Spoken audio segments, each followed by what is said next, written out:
Warning দিতে থাকে আল্লাহ তাআলা।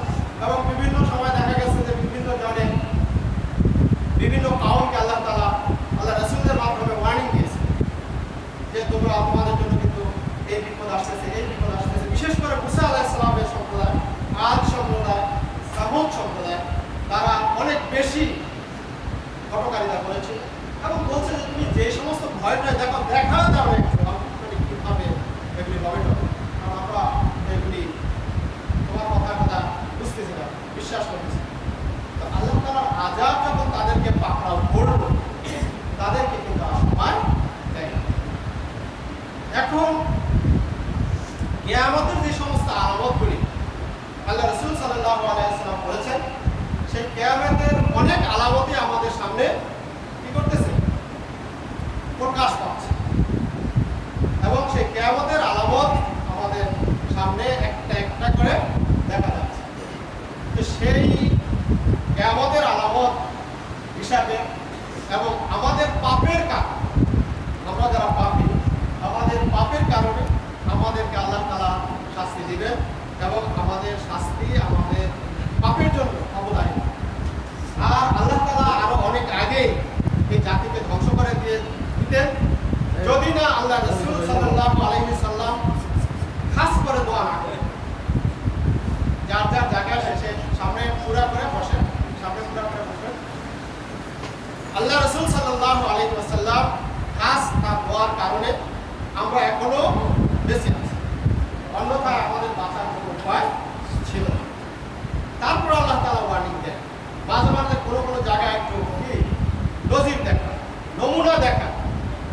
কারণ আল্লাহ তাআলার শক্তির সামনে যে কিছুই না, আমার শক্তি সামর্থ্য, আল্লাহ তাআলা যখন যা কিছু ইচ্ছা আল্লাহ তাআলা তাই করে। এই যে ওই দিন হঠাৎ করে যেতে আমরা আগুনের যে বিস্ফোরণ, ওইটা হলো জায়গার নাম কি, লেবান। কি হলো, বিস্ফোরণ হয়ে হাজার হাজার মানুষ হতাহত হয়। এখন আমাদেরও কোন সময় কোন ধরনের এমন হতে পারে যে যেটা আশঙ্কা করা হচ্ছে, এক সময় এই পুরা বরিশাল বিভাগ যে কোনো মুহূর্তে এই সমুদ্র গর্ভে কি করতে পারে, তলিয়ে যাবে। কারণ দেখা গেছে যে এখন সমুদ্রের মধ্যে অনেক বড় বড় শহর পাওয়া যাচ্ছে, সমুদ্রের মধ্যে অনেক বড় বড় শহর, অর্থাৎ এত দালান কোঠা বিশাল শহর ছিল, আল্লাহ তাআলা কি করেছে, ভূমিকম্পের মাধ্যমে একবার ধসিয়ে দিয়েছে। আবার অনেক সময় দেখা যায় বিভিন্ন জায়গায় মাটি খুঁড়তে গিয়ে বিভিন্ন ধরনের শহরের আবিষ্কার হচ্ছে। তাহলে আল্লাহ তাআলা যখন কোনো কওমকে, কোনো জাতিকে আল্লাহ তাআলা ধ্বংস করতে চান, তখন ধ্বংস আল্লাহ তাআলা করেন। কিন্তু তার আগে অনেকগুলি নিদর্শন, ঘন্টা বাজান।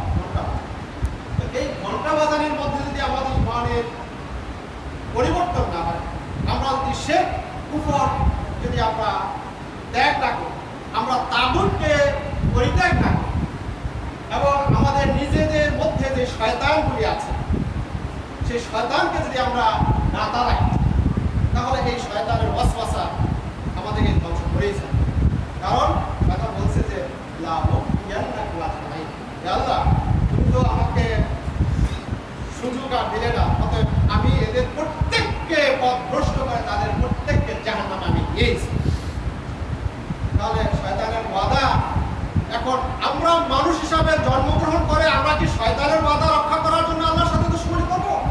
না, আমরা আল্লাহ তাআলার সৃষ্টি হিসাবে সেই শয়তানকে পরাজিত করে আল্লাহ তাআলার কথা আমরা মানব। এখন আমরা দেখা যায় যে আল্লাহর কথা না শুনে আমরা সেই শয়তানের কথাই শুনছি। আল্লাহ তাআলা যে কাজগুলি আমাদেরকে করতে নিষেধ করেছেন, সেই কাজগুলি আমরা বেশি বেশি করে করছি, অথচ আল্লাহ তাআলা যে কাজগুলি করতে বলেছেন আমাদের সেই কাজগুলি বেশি বেশি করা উচিত। আজকে আমি ওদিনও বলেছিলাম যে আমাদের মুসলিমদের মধ্যে আজকে ভ্রাতৃত্ব নাই, ঐক্য নাই, আমাদের মধ্যে কি নাই, পরস্পরের প্রতি সম্মান নাই, শ্রদ্ধা নাই, স্নেহ নাই, আদর নাই, মায়া নাই, মমতা নাই। আমরা যা ইচ্ছা তাই আমরা করে বেড়াচ্ছি, আর যা যা ইচ্ছা অনুযায়ী আমরা নিজেদের ধ্যান খুশি মতো আমরা বিভিন্ন কাজ করে যাচ্ছি। আমি আপনাদেরকে অনুরোধ করব যে আমরা কখনো শয়তানের কাছে পরাজিত হব না। বলেন, শয়তানের কাছে কে কে হাত না শয়তানের কাছে পরাজিত হতে চান এমন কোন আল্লাহর বান্দা আছে? শয়তানের কাছে পরাজিত হতে নাই কেউ নেই। আলহামদুলিল্লাহ, তাই তো আমরা পাক্কাই বান্দা। আচ্ছা, শয়তানের কাছে পরাজিত হতে চান, আপনারা পরাজিত হতে চান না, কিন্তু শয়তানকে পরাজিত করতে চান কে কে? আপনারা দেখি লিল্লাহি তাকবীর, লিল্লাহি তাকবীর। আমরা শয়তানকে আমরা কাকে পরাজিত করতে চাই? শয়তানকে। তাহলে শয়তানকে যদি পরাজিত করতে হয় তাহলে আল্লাহ তাআলা যেভাবে আল্লাহ রাসূলকে নির্দেশ দিয়েছেন ঠিক আমাদেরকেও সেই নির্দেশ অনুযায়ী কি করতে হবে? চলতে হবে। অতএব আমাদের তাগুতকে খতম করতে হবে, খোদাদ্রোহী শক্তিকে কি করতে হবে? খতম। তবে সেই খোদাদ্রোহী শক্তি কোথায়? আগে আমি নিজেই কি শয়তানের অনুসারী। অতএব আল্লাহ তাআলা আল্লাযী ওয়াসওয়াসা ফি সুদুরিন নাস মিনাল জিন্নাতি ওয়ান নাস, জিন শয়তান তো আমরা দেখি কিন্তু মানুষ শয়তান দেখা যায়। মানুষ শয়তান দেখা যায় না? অবশ্যই মানুষ শয়তান দেখা যায়। কারণ যে কাজটি তার করা উচিত নয় সেই কাজটি যদি সে করে, আল্লাহ যে কাজটি করতে বলেছেন সেই কাজটি যদি সে না করে, আল্লাহ তাআলা যে কাজটি করতে নিষেধ করেছেন সেই কাজটি যদি সে করে, তাইলে আপনি তো আর জিন্দেগির সমস্যা আছে? সমস্যা আছে। লেভেলের সাথে আর মালের সাথে কি আছে? মিল আছে। লেভেলের সাথে আর মালের সাথে মিল আছে না? অতএব আপনি আমি যদি এই শয়তানি করি তাহলে এই শয়তানি কি হবে? দেখা যাবে, ধরা পড়বে। আর যদি আমিও শয়তান, আমার পাশে আশেপাশে যারা আছে সবাই যদি শয়তানির মধ্যে থাকি তাহলে সবাই সমানে দেখা যাবে, তাই না? এখানে মনে করেন আমরা যদি সবাই লেংটা থাকি আর একজন মানুষ যদি কাপড় পরে আসে তখন আমরা তাকে ঠাট্টা করতে করি, এই লোকটা একবার বেহায়া, নির্লজ্জ, বেশরম, কারণ দেখো এই লোকটা আবার কাপড় পরে আসছে। অথচ এই লোকটি কি কাজ করেছে? ন্যায় কাজ করেছে, সঠিক কাজ করেছে। যেহেতু পর্দা করা কি ফরজ, পুরুষের জন্য নাভির উপর থেকে হাঁটু নিচ পর্যন্ত পর্দা করা ফরজ, মহিলাদের জন্য মাথা থেকে শুরু করে পা পর্যন্ত সমস্ত শরীর ঢেকে রাখা ফরজ। শুধু চোখটুকু তাদের খোলা থাকবে, হাতের তালু খোলা থাকবে, পায়ের পাতা পর্যন্ত। নামাজের সময় তাদেরকে এই মাসালাটি আপনাদের সবাই জানা থাকতে হবে। অনেকে আমরা মনে করি কারণ মহিলাদেরকে এই জন্য উপস্থিত থাকতে হবে। আসলে আমাদের মধ্যে হবিস এমনভাবে লেগেছে যে মহিলাদেরকে দিনের ভিতরে আসতে দেবে। মহিলারা রাস্তা দিয়ে হাঁটবে, তারা জেনা করবে, ব্যভিচার করবে, সিনেমার হলে যাবে, তাতে কোনো মানে মোল্লাদের কোনো কষ্ট হবে। কিন্তু মহিলারা যদি আল্লাহর কালাম শুনতে যায়, ওয়াজ শুনতে যায়, নামাজ পড়তে যায়, তখনই মোল্লাদের কাজ আলাদা হয়। কারণ এদের প্রতি শয়তান এমনভাবে আসর করেছে, অতএব এরাও শয়তান হয়ে গেছে। তো মা বোনদেরকে আপনার এই পর্দারগুলি কথা বলতে হবে। সেটা হলো কি আমাদের কারো কি ঘুম তো আসতেছে নাকি? মনে হয় কেউ একটু কারো কারো ঝিমানি কিন্তু আসছে। আমি কিন্তু আমার চোখে থাকি আর আমার চোখের থেকেও বেশি চোখ আছে কার? তাকেও থাকতে হবে। অতএব আমরা একটু কথাগুলি গুরুত্বের সাথে শোনার চেষ্টা করি। তো মহিলাদের যেহেতু মাথা থেকে পা পর্যন্ত তাদের পুরো শরীর কি করতে হবে? রাখতে হবে। এখন চেহারা খুলে রাখা আর চেহারা ঢেকে রাখা, চোখ বের করে রাখা, এ নিয়ে মারামারি চলতেছে। মানে একজনে বলছে যে শুধু কি চেহারা খুলে রাখা শরীয়তে কি আছে? জায়েজ আছে। কিন্তু আরেক বলছে শুধু চোখ খোলা রাখা। এখন যে ল্যাংটা হয়ে হাঁটে, যার পরনে কাপড়ই নাই, তারপর আবার এখন যে বোরকা বানাইছে, বোরকা যেগুলি মনে করেন যে মানুষ সাধারণভাবে দেখতো না, সেগুলি আরো সুন্দর করে টাইট ফিট করে বাঁধা বুঝে সেই সমস্ত অঙ্গ তারা দেখে চলতেছে। ওইটা আরেকটা ফ্যাশন। আবার দেখেন বোরকার মধ্যে কত রকমের ডিজাইন, মানে অন্যদিকে তাকায় থাকবে, তার হয়তো ভালো কাপড় নাই কিন্তু বোরকাটা পরে আছে, আপনার দৃষ্টি আকর্ষণ করার চেষ্টা করছে। অতএব মহিলাদেরকে আপনাদের মা, বোন, স্ত্রী, সন্তান যারা নামাজ পড়ে তাদেরকে স্পষ্ট করে দিবেন যে তারা দেখা যায় যে পর্দার মধ্যেই নামাজ পড়ে, কিন্তু পর্দার মধ্যে নামাজ পড়ার সময়ও যেই অঙ্গগুলো দেখানো জায়েজ আছে শরীয়তে, শুধু চেহারা আর হাতের তালু পায়ের নিচে তার। অতএব তাদেরকে বাসায় নামাজ পড়ার সময়ও তাদেরকে পায়ের পাতা ঢেকে নামাজ পড়তে হবে। তাদের পায়ের পাতা রেখে নামাজ পড়তে হবে, এই ধারণা যদি করে যে আমি এখানে তার কোনো পুরুষ নাই বা কোনো পুরুষ মানুষই নাই, মহিলা মানুষ আছে বা বাচ্চা কাচ্চা আছে, আমি এখানে যদি মনে করি টাকার উপরে উঠাইয়াও যদি আমি কাপড় পরি, নামাজ পড়ি, তাহলে সমস্যা নেই। কিন্তু তার পর্দা হলো না, বড় আদায় হলো না। যেমন আমরা যদি টাকনুগিরার নিচে পুরুষ মানুষ যদি কাপড় ঝুলেয়া নামাজ পড়ে, তাহলে তার কি হয়? গুনাহ হয়, এটা কবিরা গুনাহ, তাই না? ঠিক পুরুষ মানুষের যেমন টাকনুগিরা নিচে কাপড় পরা যেমন গুনার কাজ, আবার মহিলা মানুষের টাকনুগিরার উপরে কাপড় উঠানো গুনার কাজ। অতএব মহিলাদেরকে ঘরের ভিতরে নামাজ পড়ার সময়ও এই পর্দা করতে হবে, মেনটেন করতে হবে। ওদিকে তাকানোর কিছু নাই, কি হয়েছে? সমস্যা কি? সমস্যা কি ওদিকে? আচ্ছা আসলে আপনারা ওদিকে তাকান, আমি দেখতেছি সমস্যা। তো অতএব আমাদেরকে পর্দা করতে হবে। আমি প্রসঙ্গে পর্দার কথা বলছি, মনে আছে? মহিলাদের কি কথার উপরে কথা বলা, এটা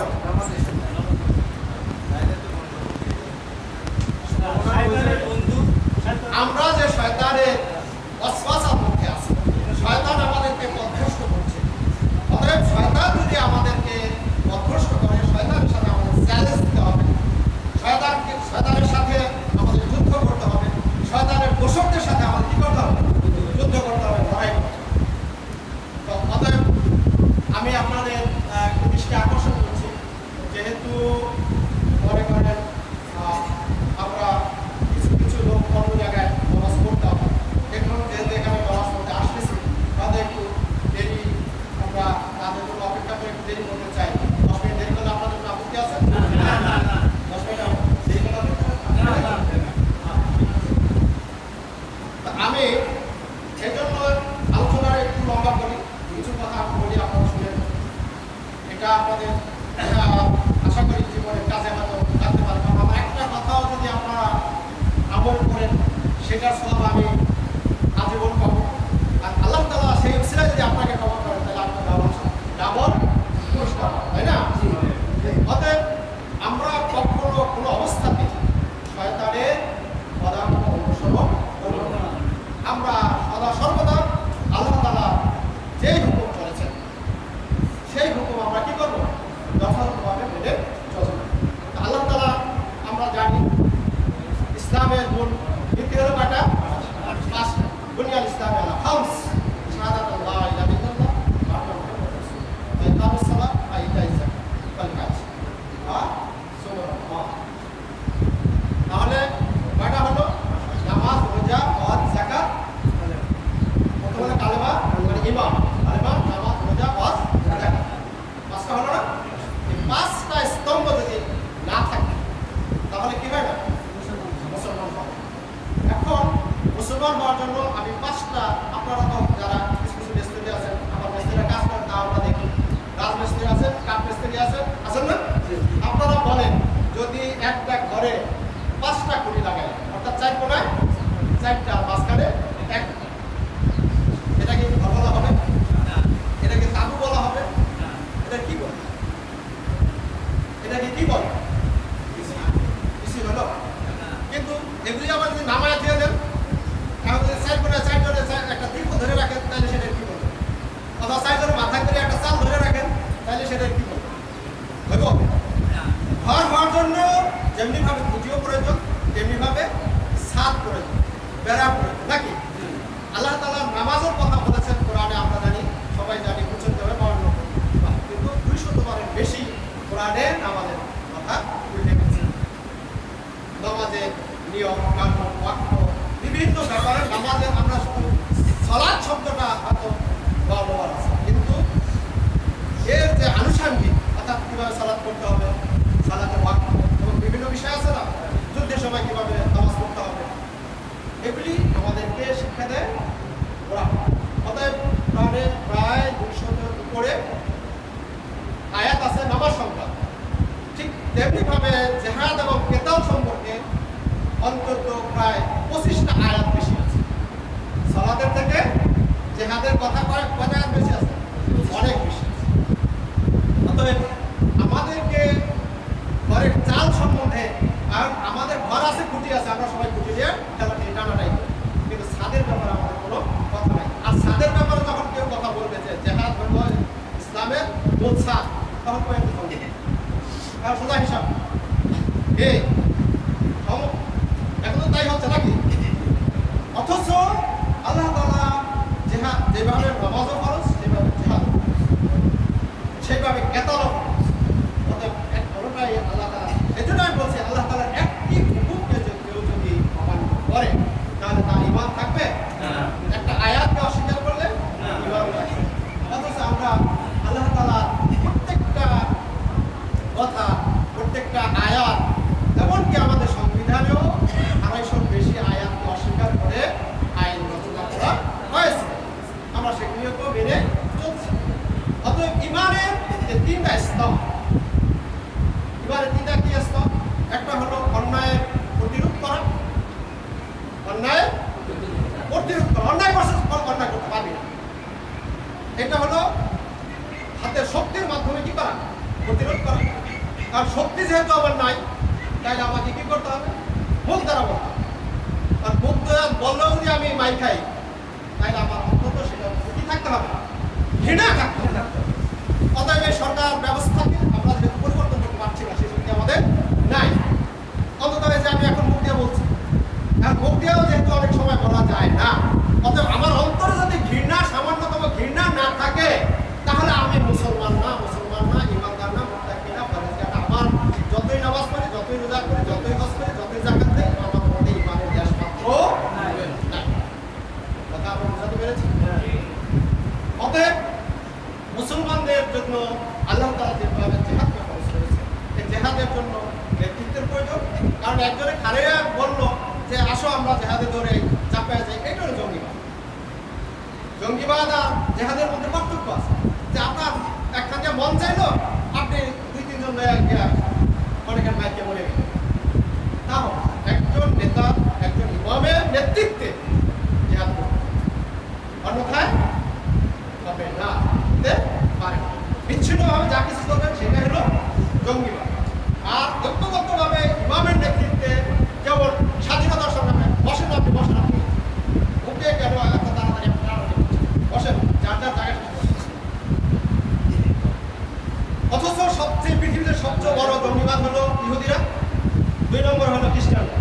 কারণ ইহুদিদের কাছে সমস্ত ধন সম্পদ করছিল, আর খ্রিস্টানরা তাদের ল্যাটিন গ্রাভিটি হিসাবে কাজ করছে। আর আমরা হলাম তাদের কিনিবি, অর্থাৎ লাঠি পরে আমাদের অর্থাৎ মুসলমানদের।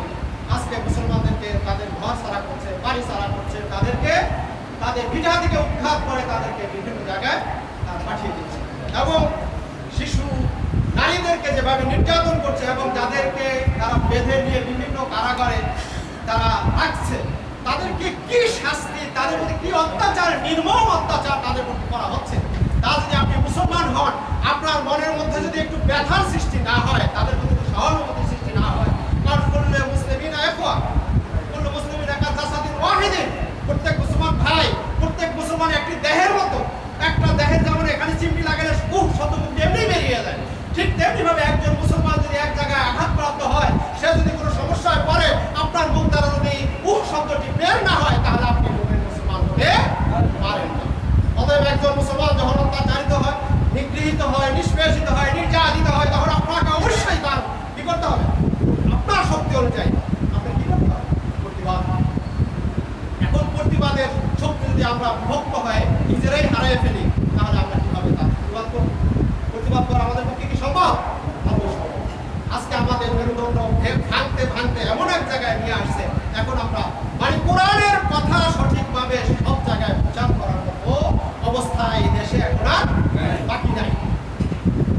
কারণ আপনি যদি যখন আমি তো আগেই বললাম, একটা আয়াত যখন আপনি তেলাওয়াত করে যখন তার ব্যাখ্যা করা শুরু করবেন, যখন আপনার সরকারের গায়ে লাগবে, আপনার গায়ে লাগবে, সুদখোরের গায়ে লাগবে, ঘুষখোরের গায়ে লাগবে, জেনাকারীর গায়ে লাগবে, এবং যারা মানুষের ধন সম্পদ লুটপাট করে, লুণ্ঠন করে খাচ্ছে, তাদের গায়ে লাগবে, তখনই তারা বলবে এই হুজুরের বেশি সুবিধা নেই, হুজুর ভালো। অর্থাৎ আমাদের কাছে একজন হুজুর নিয়ে আসবে ধর্মনিরপেক্ষ হুজুর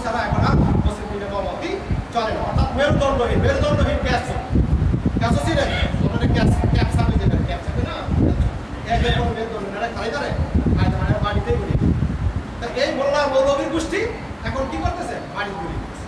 আর খায় কি? ওদের যেমন চোখ নাই, সামনে যা পায় তাই খায়। আর বললাম বলে এখন আর হালাল হারামের বিচার করার, তমিজ করার কোনো সুযোগ নাই। আর আমরা যারা মুসলমান, আমাদের সেই অনুভূতি যেহেতু হারিয়ে গেছে, আমরা হালাল হারাম তমিজ করার সুযোগ আমরা পাচ্ছি না। যে যেখান থেকে দেয় হালুয়া রুটি জিন্দাবাদ, একটা বিড়ি একটা ভোট। আমার এখন তো আবার ভিডিও দেওয়া লাগে, বিড়ি চালাও পার পেয়ে যাওয়া যায় নাকি? তো এখন আমাদের এই সমাজের এই জন্য আপনি যদি মনে করেন শুধু অমুকে দেয় তমুকে দেয়, কেউ দেয় তাই আপনি আপনারা প্রত্যেকে এই জন্য দায়ী। কারণ আমি আমার ইমানের দায়িত্ব যথাযথভাবে পালন করি নাই। যেহেতু আমি ইমানের দায়িত্ব পালন করি নাই, অতএব আমার কাছে আল্লাহর কাছে আল্লাহর কাঠগড়ায় আমাকে দাঁড়াইতে হবে এবং আমাকে এর জন্য কি করতে হবে? আল্লাহর কাছে জবাবদিহি করতে হবে এবং জবাবদিহি করেই আপনাকে কি করতে হবে? পার পাইতে হবে। আপনি যদি বলেন সেদিন বাহানা দেখেন, বাহানা দিয়ে কোনো কাজ হবে না, কোনো বাহানা কাজে আসবে না। অতএব আমাদের কি করতে হবে? মুসলমান হইতে, ইমানদার হইতে হবে, মুত্তাকি হইতে হবে, পরহেজগার হইতে হবে। আল্লাহর যদি কোনো একটা হুকুম শুনে যে আল্লাহ এই হুকুম করছেন আমাকে, সেখানে আমার কোনো মত, আমার কোনো ইগো, আমার কোনো খেউরামি সেখানে চলবে না, চলতে পারে। আল্লাহ বলছে বাস, আল্লাহ রাসূল বলছে বাস। কিন্তু আমি যদি মোমেন না হই, কারণ আজকে একটা লেখা আমি পড়েছি পত্রিকায় যে সাহাবায়ে কেরামদের মধ্যে মুনাফিকরা কোথায় ছিল? ভিন্ন, কিন্তু তাদের একটা কোনো গোষ্ঠী ছিল, গোষ্ঠী ছিল।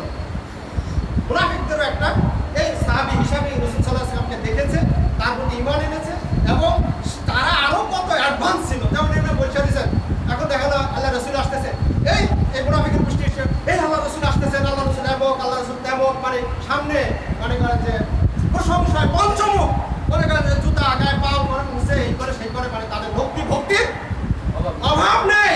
আমাদের সমাজে এই মুনাফিকরাই ভক্তি বেশি করে থাকে, মুনাফিকরাই বেশি ভক্তি দেখায় আর পিছনে যায়। ওয়াইজা লাকুল্লাযিনা আমানু ক্বালু আমান্না ওয়াইজা খালাউ ইলা শায়াতিনি ক্বালু ইন্নামা নাহনু মুস্তাহজিউন। যখন ইমানদারদের সাথে দেখা হয় তখন বলে যে আমরা তো আপনার দলে আছি।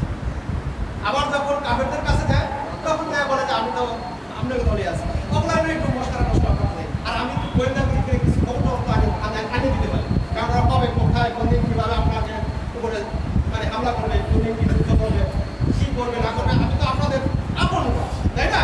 আমার যে আপন তো আপনারা দেখতে পারবেন সেখানে, কারণ একজন কাফেরকে হুজুরের দরবারে আসতে পারবে।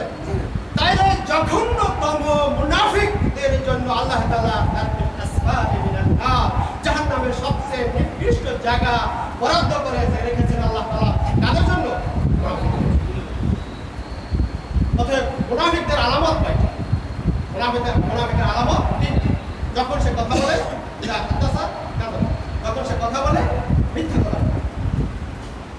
কথা বললে সে কি বলে? মিথ্যা কথা। তার কাছে যখন আমানত রাখা হয় সে আমানতের খেয়ানত।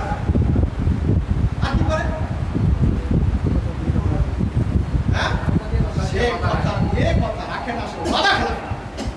আমার থেকে তো আলহামদুলিল্লাহ আপনার ভালো লাগে, তাই না?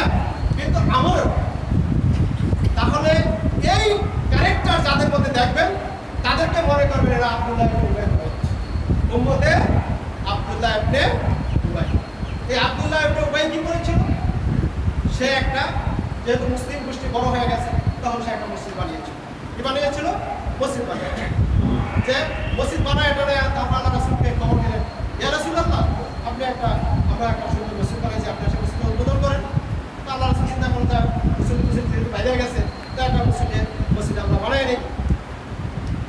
বানাইছে। আল্লাহ রাসূলের কাছে খবর আছে, আল্লাহ রাসূল খুশি হয়ে গেছে, ঠিক আছে, কিন্তু আমাদের দিনের প্রসার বাড়ছে, সেটা একটা মসজিদ বানাইছে। আল্লাহ তাআলা সাক্ষাৎ আল্লাহ তাআলা ওহী নাযিল করেছেন যে মসজিদ বানানোর পিছনে তাদের কোনো তাকওয়া নাই।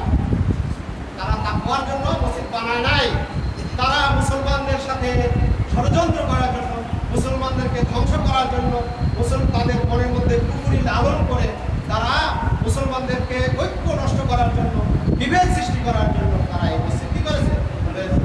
অতএব আল্লাহ রাসূল সেখানে জান্নাত এবং ৭ সৈন্যবাহিনী পাঠিয়ে দিয়েছেন, তারা গিয়ে সেই মসজিদ থেকে ঘুরিয়ে দিয়েছে। এখনো এই সমাজে আমরা এমন কোনো কাজ করবো না যে কাজটি কি হয়? মসজিদে জেরার নামে সবাই ছিল, আসলে শব্দটা হলো জেরা। কারণ আমাদের এখন জলিন আর বলিন কি পারাপারি আগে ছিল, এখন কমছে। গায়রুল মাগদুবি আলাইহিম ওয়ালাজ জালিন করতো। আবার এখানে আমার আরেকটা কথা, গায়রুল মাগদুবি আলাইহিম ওয়ালাজ জালিন, তো জালিন এক পার্টি, জালিন আরেক পার্টি। এই জালিন আর জালিনে মারামারি, এই দেশে জালিন আর জালিনে মারামারি হতো। এই দেশের লম্বা জামার কানিস খাড়া হইব না আটকানিয়া হইব, টুপিটা কি গোল হইব না চ্যাপটা হইব না লম্বা হইব, এ নিয়ে দল। কারণ যত মানুষ দেখেন এক একজনের দলের এক এক রকম।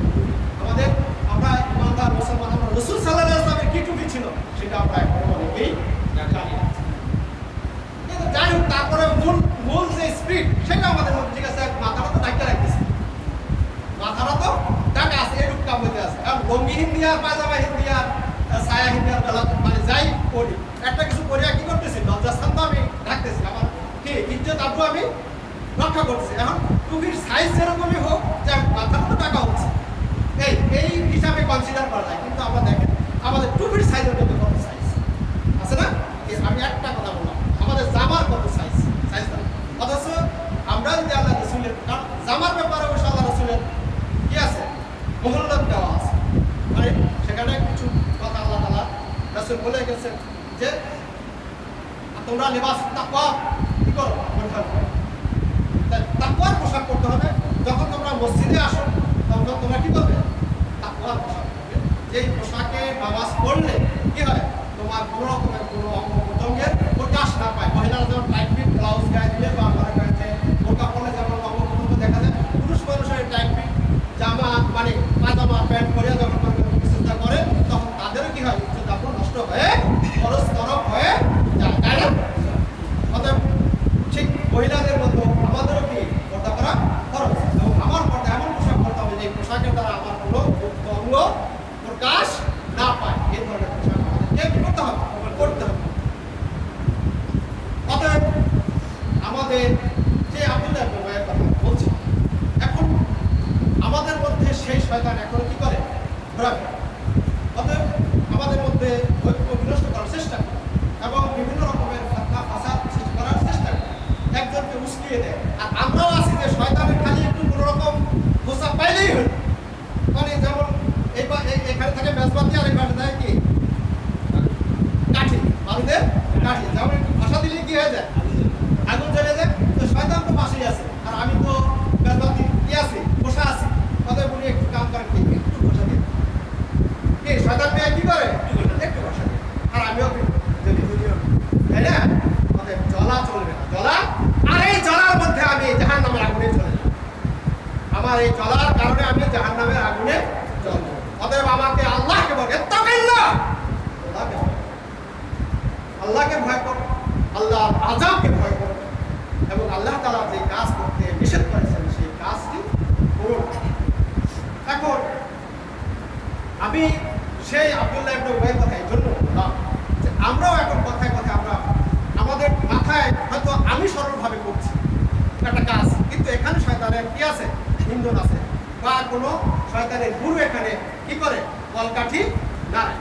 অতএব কোনো শয়তানের কলকাঠি নাড়ানোতে কি করা যাবে না, আমাদের প্রচার করা যাবে না। এখন মনে করেন যে বাস্তবতা এই যে এখানে মসজিদ থাকলে আমাদের এই পানির জন্য যাওয়া যে কষ্ট হচ্ছে, এই মসজিদটা আমরা সবাই মিলে দিয়ে ওখানে করি, তাহলে তারা আমাদের এই কষ্ট করতে হচ্ছে না, আমরা সবাই জন্য কি হয়, সুবিধা হয়। এটা হলো যৌক্তিক একটা কারণ। আর যদি হয় তুমি আমার মসজিদের কাছে মতো ব্যাঙ্গাইছো, আর তাই আমি আর তোমার মসজিদে, আমারও তো টাকা পয়সা ওখানে আছে না, আমি একটা বানাই, তাইলে আমি কি করলাম, শয়তানের ওয়াসওয়াসায় পড়লাম। অর্থাৎ আমাদের সুবিধার জন্য আমরা সবাই মিলে অনেক কিছুই করতে পারি না, না কোনো বাধা আছে, বাধা নেই। আমাদের সুবিধার কাম অনেক কিছু, যেমন আমাদের এই ঘর এক সময় মাটির ঘর ছিল, মানে মাটির ভিটি ছিল, আমাদের সুবিধার্থে আমরা কি করেছি, বিল্ডিং করেছি, আমাদের সুবিধার্থে আমরা টাইলস করেছি, আমাদের সুবিধার্থে আমরা 5 তলা 10 তলা, আমাদের প্রয়োজনে এখান থেকে জায়গায় যদি আমাদের সংকলন না হয় আমরা সামনে যাই করবো। এটা তো আমাদের ঐক্যের ভিত্তিতে। এখানে তো মনে করেন যে আমি হুট করে একটা কিছু করে ফেলবো, আর আমাদের নিজেদের মধ্যে আমরা দেখা হলে অবুকে টিটকারি করবো, অবুকে যেমন বিভিন্ন রকমের কথা বলবো,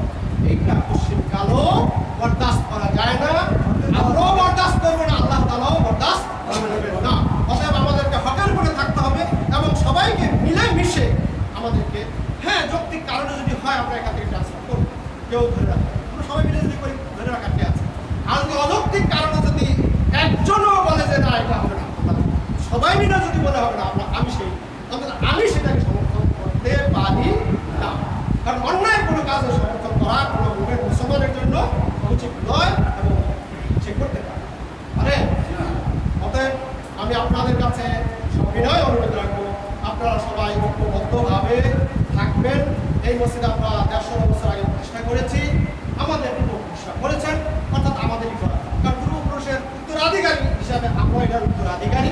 অতএব এই মসজিদ আমাদের মসজিদ, আমাদেরকে সংরক্ষণ করতে হবে, আমাদেরকে বড় করতে হবে। প্রয়োজনের তাগিদে 150 বছর চলে গেছে, 150 বছর পরে চাহিদা বিভিন্ন রকম হতেই পারে। অর্থাৎ চাহিদা পূরণ করার জন্য আমরা সবাই ঐক্যবদ্ধভাবে যেটা করি সেটা আমাদের সবাইকেই করতে হবে, ঐক্যবদ্ধ হতে হবে এবং মেনে নিতে হবে। তার বাইরে যদি আমরা কিছু করি তাহলে সেটা হবে মুসলিমদের মধ্যে যদি বিভেদ সৃষ্টি করার জন্য যদি কোনো কিছুই হয়, সবের নামে হোক আর ঢোল বাজানোর নামে হোক, মুসলমানদের মধ্যে অনৈক্য সৃষ্টির জন্য যে কোনো কাজে হোক, সেটাই হলো কি শয়তানি কাজ। সেই কাজটা শয়তানি কাজ। আমরা কেউ কোনো অবস্থাতেই কোনো শয়তানি কাজ করবো না। আমরা আল্লাহ এবং আল্লাহ রাসূলের হুকুম মেনে আমরা সঠিক কাজটি করবো ইনশাআল্লাহ। আপনারা আমার সাথে কি একমত? আমার এই কথার সাথে একমত?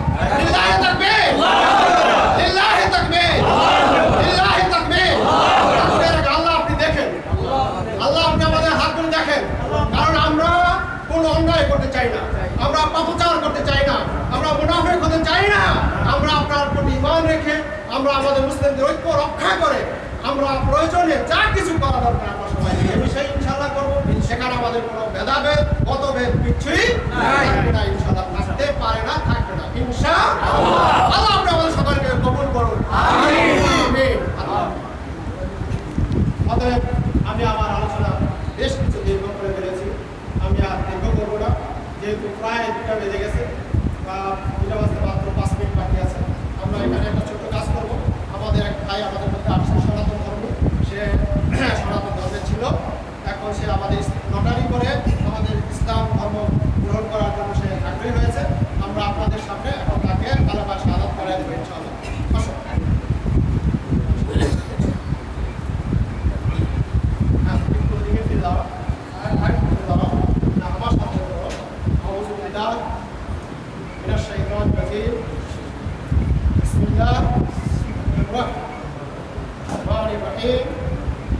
আশহাদু আল্লা ইলাহা ইল্লাল্লাহ ওয়া আশহাদু আন্না মুহাম্মাদান আবদুহু ওয়া রাসূলুহু।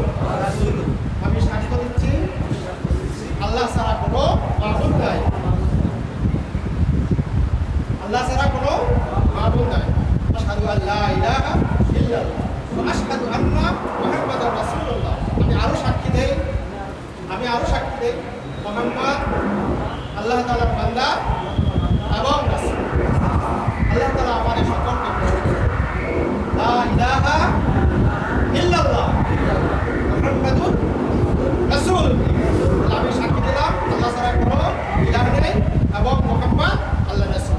এই কথা বলে তুমি আজ থেকে মুসলমান হলাম, আমাদের নামাজে এখন কি হবা ইনশাআল্লাহ শরীক হবা এবং তুমি আমাদের সাথে, কারণ নামাজ জানো না, ঠিক আছে। ওর আগে নাম ছিল অভি, এখন নতুন নাম হলো আব্দুর রহমান। আগে নাম ছিল অভি, এখন নতুন নাম হলো আব্দুর রহমান। অতএব আমরা তাকে এখন থেকে আর অভি ডাকবো না, আমরা তাকে কি নামে রাখবো? আব্দুর রহমান। এবং আমাদের মুসলিম ভাই নতুন মুসলমান হলো, আল্লাহ তাকে খাস করে কবুল করেছেন। আমরা অনেকে মুসলমানের ঘরে জন্ম দিয়েও আমরা ইসলামের ব্যাপারে আমাদের উদাসীনতা, সে একজন হিন্দুর ঘরে জন্ম হয়েও সে ইসলাম গ্রহণ করার জন্য আল্লাহ তাআলা তার মধ্যে ইমানি জজবা তৈরি করে দিয়েছেন।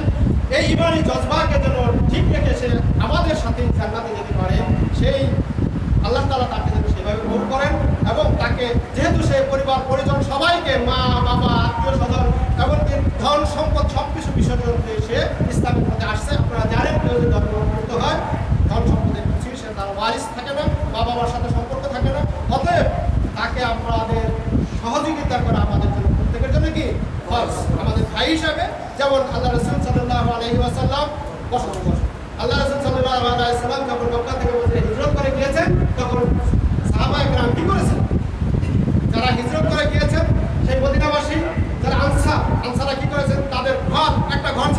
একটা ঘরের মাঝে দিয়ে পার্টিশন দিয়ে অর্ধেক দিয়ে দিয়েছে কাদেরকে? মুহাজিরদেরকে, অর্থাৎ মক্কা থেকে যারা আসছে। আর অর্ধেক ঘরে নিজে বসবাস করছে, নিজে মানে জমা জমে যা ছিল তাকে, যে মুহাজির হয়েছে তাকে দিচ্ছে।